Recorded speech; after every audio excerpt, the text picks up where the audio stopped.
मनाजिले Karbala 60 हिजरी 27 रजब अपने नाना हजरत मोहम्मद मुस्तफ़ा सल्लल्लाहु अलैहि वसल्लम के रोज़े मुबारक पर आखिरी हाजिरी देने के बाद इमाम हुसैन शहर मदीना छोड़कर मक्का की जानिब चल पड़े और 4 शाबान को मक्का पहुंचे और 8 जुल्हिज्जतुल हराम को मक्का से करबला की तरफ चल पड़े। इस सफर में इमाम हुसैन रदियल्लाहु अन्हु ने तकरीबन 20 जगहों पर स्टे किया। उनमें से चंद मकामात जहां कोई वाकया पेश आया वो मकामात हम आपको दिखाएंगे। पहली डेस्टिनेशन बुस्तान इब्ने आमिर क्रॉस करने के बाद जब इमाम हुसैन रदियल्लाहु अन्हु दूसरी मंजिल सफ़ाह पर पहुंचे तो वहां आपकी मुलाकात अरबी के एक मशहूर शायर फरजदक से हुई जो बाय चांस कूफा से ही आ रहा था। आपने इससे कूफा की सिचुएशन के बारे में पूछा तो उसने कहा, ए नवासे रसूल, उनके दिल तो आपकी फेवर में है लेकिन उनकी तलवारें आपके अगेंस्ट हैं। इमाम हुसैन का तीसरा स्टे जाते इर्क नामी सुनसान और वीरान जगह पर हुआ जहां एक शख्स बशीर बिन गालिब ने इमाम हुसैन के काफले वालों को टेंट्स लगाते देखा तो वो बड़ा हैरान हुआ। फिर उसने आकर इमाम हुसैन से मुलाकात की तो दौरान गुफ्तगू इमाम हुसैन ने उसे अपने सफर का मकसद बताया और साथ अपनी शहादत की खबर भी दी। इमाम हुसैन का चौथा स्टे हाजिज था।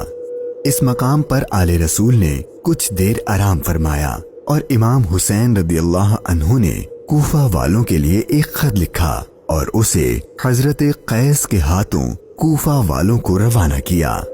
5वीं मंजिल बाजुल उयून और 6ठी मंजिल खुजैमिया को क्रॉस करके इमाम आली मकाम जब 7वीं मंजिल जरूद पर पहुंचे तो आपको जुहैर बिन अल-कैस नामी शख्स मिले जो कि हजरत उस्मान गनी के करीबी लोगों में से थे और हज अदा करके आ रहे थे।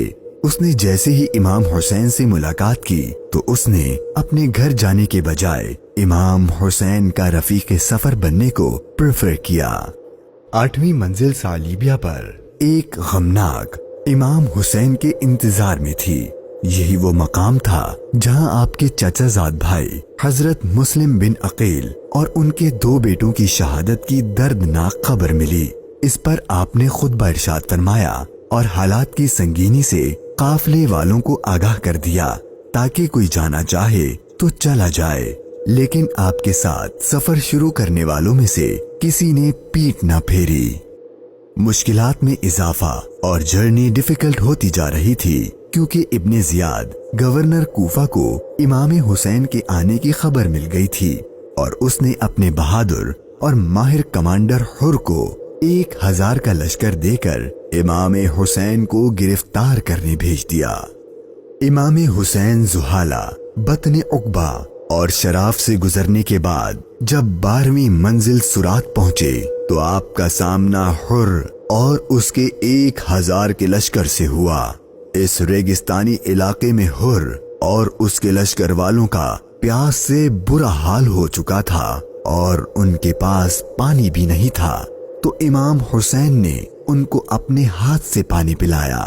फिर आपने उनके सामने तकरीर की और जब आप जोहर की नमाज पढ़ने के लिए खड़े हुए तो आपके काफिले वालों के साथ हुर के लश्कर ने भी आपके पीछे नमाज पढ़ी। 13वीं मंजिल कादसिया, ये है टर्निंग पॉइंट। इमाम हुसैन रदियल्लाहु अन्हु को जाना तो कूफा था लेकिन आपने रास्ता तब्दील कर दिया और आप करबला की तरफ चलना शुरू हो गए। इमाम हुसैन अपनी मंजिल शहादत की तरफ सफर करते हुए मुगीसा, उज़ीबुल हिजानात, बैदा और जू हुसम के बाद जब 18वीं मंजिल कसरे बनी मुकातिल पर पहुंचे तो शाम हो चुकी थी। आपने रात यहीं गुजारी और सुबह जब इमाम हुसैन यहाँ से रवाना हुए तो आपकी जबान पर इन्ना लिल्लाही व इन्ना इलैहि राजिऊन के कलिमात जारी थे। आपके बेटे अली अकबर ने आपसे ये कलिमात पढ़ने की वजह पूछी तो आपने फरमाया कि बेटा, मैंने अभी ख्वाब देखा है और उसमें हमें शहादत की खबर दी गई है। तो आपके शहजादे ने पूछा कि ऐ बाबा जान, کیا ہم حق پر نہیں ہیں؟ تو امام حسین نے فرمایا کیوں نہیں؟ تو آپ کے شہزادے نے بہادری سے جواب دیا کہ پھر موت سے کوئی ڈر نہیں۔ امام حسین کا سفر شہادت، سفر بقائے اسلام اپنے اینڈ کو پہنچنے لگا تھا۔ بس 2 اسٹاپ باقی تھے اور وہ ساری باتیں حقیقت ہونے والی تھیں جو بچپن سے آپ کی شہادت کے بارے میں مشہور تھیں۔ امام حسین جب اپنی سیکنڈ لاسٹ منزل نینوا پر پہنچے تو آپ کی آنکھوں کے سامنے بھی وہ سارا منظر گھومنے لگا جو آپ اپنے والد سے سنا کرتے تھے۔ ابھی امام نے تھوڑا ہی فاصلہ طے کیا تھا، ایک ریگستان میدان نظر آیا اور ابھی وہ سارا قیامت خیز منظر آپ کی نظروں میں گھوم ہی رہا تھا کہ ہر اپنے لشکر کے ساتھ ایک بار پھر آپ کے سامنے آ گیا اور اس نے بتایا کہ گورنر کوفہ ابن زیاد نے مجھے خط دیا ہے کہ آپ جس جگہ پر ہوں وہیں آپ کو روک لوں اور آپ کو ایک ایسی جگہ پر ٹھہراؤں جہاں پانی وغیرہ کچھ بھی نہ ہو۔ اور بالآخر آپ کا سفر اپنے اختتام کو پہنچا اور 2 محرم کے دن ابن زیاد کے حکم پر اس چٹیل ریگستانی میدان میں پورے قافلے اہل بیت نبوت اور ان کے اصحاب کو اس 1000 کے لشکر نے روک دیا۔ امام حسین نے دریافت فرمایا کہ اتنا تو بتاؤ کہ اس جگہ کا نام کیا ہے؟ تو جواب دیا گیا اس جگہ کو کربلا کہتے ہیں۔ تو امام حسین نے اپنے خاندان سے فرمایا کہ بس یہی ہمارے ٹھہرنے کی جگہ ہے، یہیں ہمارا خون بہایا جائے گا اور یہیں ہماری قبریں بنیں گی۔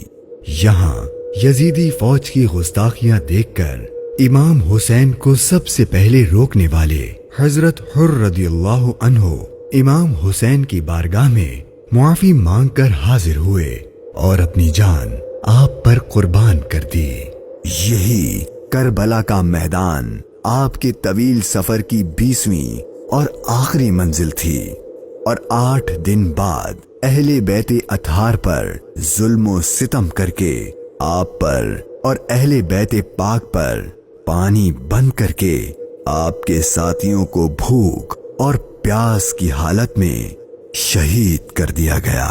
اور 61 ہجری 10 محرم یعنی عاشور کے دن تپتے صحرا 3 دن کی بھوک اور پیاس اور سجدے کی حالت میں امام حسین کو شہید کر دیا گیا۔